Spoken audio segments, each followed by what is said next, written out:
اعوذ باللہ من الشیطان الرجیم بسم اللہ الرحمن الرحیم۔ پناہ مانگتا ہوں اللہ کی شیطان مردود سے، شروع کرتا ہوں اللہ کے نام سے جو سب پر مہربان اور بہت ہی رحم فرمانے والا ہے۔ اور وہ وقت یاد کرو جب ہم نے بنی اسرائیل سے پختہ عہد لیا تھا کہ تم لوگ اللہ تعالیٰ کے علاوہ کسی کی عبادت نہ کرو گے، اور والدین سے، رشتہ داروں، یتیموں اور مسکینوں سے اچھا برتاؤ کرو گے، لوگوں سے بھلی باتیں کہو گے، نماز کو قائم کرو گے اور زکوٰۃ دیتے رہو گے۔ پھر تم میں سے ماں سوائے چند آدمیوں کے باقی سب اس عہد سے پھر گئے، اور اب تک تم اس عہد سے اعراض کر رہے ہو۔ اور وہ وقت بھی یاد کرو جب ہم نے تم سے پختہ عہد لیا تھا کہ تم آپس میں خون ریزی نہ کرو گے اور نہ اپنے بھائی بندوں کو ان کے گھروں سے جلا وطن کرو گے۔ پھر تم نے ان باتوں کا اقرار کیا تھا اور اس چیز کی تم خود گواہی بھی دیتے ہو۔ پھر تم ہی وہ لوگ ہو جو اپنوں کو قتل کرتے ہو اور اپنے ہی لوگوں میں سے کچھ لوگوں کو ان کے گھروں سے جلا وطن کر دیتے ہو۔ پھر از راہ ظلم و زیادتی ان کے خلاف چڑھ چڑھ کر آتے ہو، اور اگر وہ لوگ قیدی بن کر آ جائیں تو ان کا فدیہ ادا کر کے انہیں چھڑا لیتے ہو، حالانکہ ان کا نکالنا ہی تم پر حرام تھا۔ کیا تم کتاب کے بعض احکام مانتے ہو اور بعض کا انکار کر دیتے ہو؟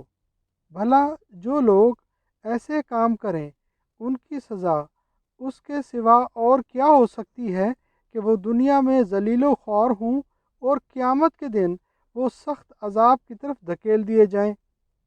اور جو کچھ تم کرتے ہو اللہ تعالیٰ اس سے بے خبر نہیں۔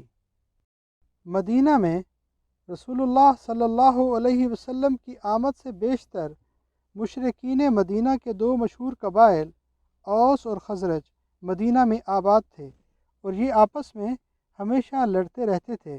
اور یہود مدینہ کے دو قبائل بنو قریظہ اور بنو نذیر ان عرب قبائل کے حلیف بن کر ان کو باہم لڑاتے رہنے کا کردار ادا کیا کرتے تھے۔ بنو قریظہ تو قبیلہ اوس کے حلیف تھے اور بنو نذیر قبیلہ خزرج کے۔ یہود گو تعداد میں کم تھے مگر یہ مالدار قوم تھی، اور اوس اور خزرج کو لڑا کر اپنی سیاسی فوقیت بھی برقرار رکھتے تھے اور اسلحہ بھی بیچتے تھے جس کے یہ تاجر تھے۔ ان یہود کی بالکل وہی مثال سمجھیے جو آج سے کچھ مدت پیشتر روس اور امریکہ کی تھی۔ یہ دونوں طاقتیں اسلام کی دشمن تھیں اور آپس میں بھی ان میں اختلاف تھا، لیکن اسلام دشمنی میں دونوں متحد ہو کر مسلمان ممالک کو آپس میں لڑاتی رہتی تھی۔ ان میں کوئی ایک مسلمان ملک کا حلیف بن جاتا اور دوسرا دوسرے کا۔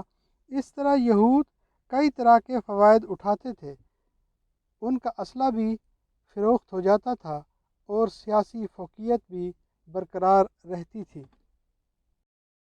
یہود کا اپنے قبیلے کے قیدیوں کو فدیہ دے کر چھڑانا۔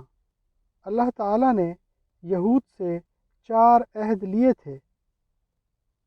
1، وہ ایک دوسرے کا خون نہ کریں گے۔ 2، وہ ایک دوسرے کو جلا وطن نہ کریں گے۔ 3، ظلم اور زیادتی پر مدد نہ کریں گے۔ 4، وہ فدیہ دے کر قیدیوں کو چھڑایا کریں گے۔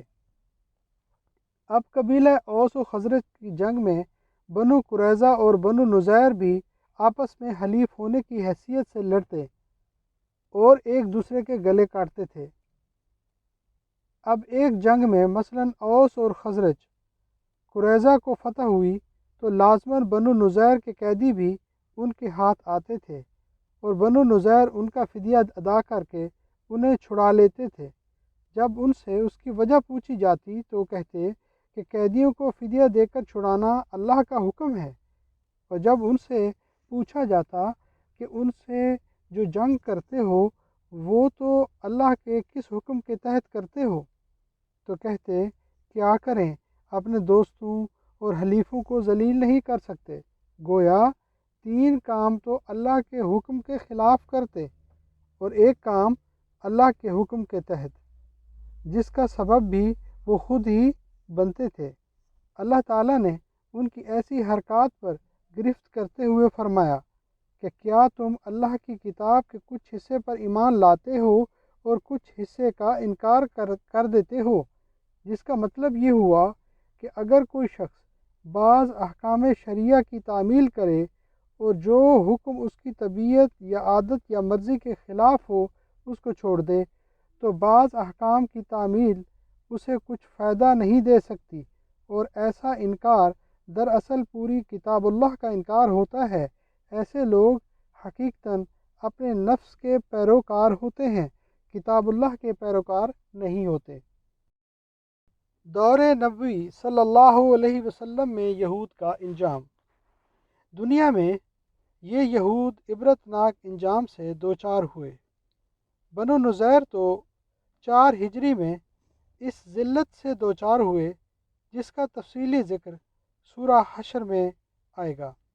مسلمانوں نے ان کا محاصرہ کر لیا اور ان کے بعض باغات کو نظر آتش کر دیا، اور وہ خود قلعہ بند ہو کر اپنے گھروں کو خود ہی برباد کرنے لگے اور توڑ پھوڑ کرنے لگے، کیونکہ انہیں اس بات کا یقین ہو چکا تھا کہ اب جلاوطنی ان کا مقدر بن چکی ہے، اور وہ یہ گوارا نہیں کر سکتے تھے کہ مسلمان ان کے تعمیر شدہ مکانات سے فائدہ اٹھائیں۔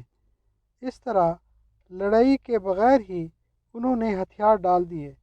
انہیں فوری جلاوطنی کا حکم دیا گیا تو انہوں نے شام کا رخ کیا، اور جزیہ کا حکم نازل ہونے کے بعد ان سے جزیہ وصول کیا جاتا رہا، اور بنو قریظہ پر جنگ خندق کے فوراً بعد چڑھائی کی گئی اور ان کے مردوں کو مار دیا گیا اور عورتوں اور بچوں کو لونڈی اور غلام بنا لیا گیا، اور آخرت کو جو عذاب انہیں ہوگا وہ تو اللہ ہی جانتا ہے۔ اللہم ارحمنی بالقرآن العظیم، صدق اللہ العظیم۔